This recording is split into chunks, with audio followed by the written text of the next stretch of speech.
In the meantime, TVJ Sports caught up with respected American sports attorney Paul Greene of Global Sports Advocates for an explanation of the anti-doping process, particularly as it relates to adverse analytical findings.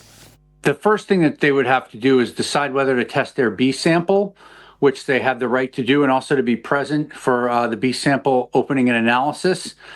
And then at that point, if they end up getting a positive B sample to confirm the A, then they would likely be charged. The other issue to deal with right away when you have an A sample letter is whether or not you have a provisional suspension in place and whether or not you want to challenge the provisional suspension. Normally, the only way to get a provisional lifted after a positive finding in AAF is if there's contamination as a likely source.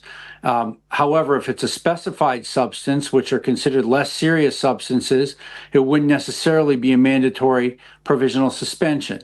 So those are the first primary issues. Normally, they would want an initial explanation from the athlete within a few weeks.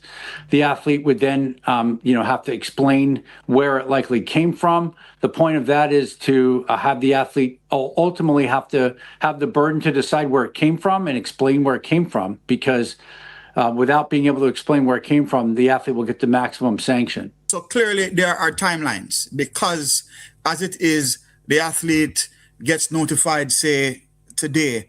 How many days, weeks do they have to request the B sample, and so on and so forth?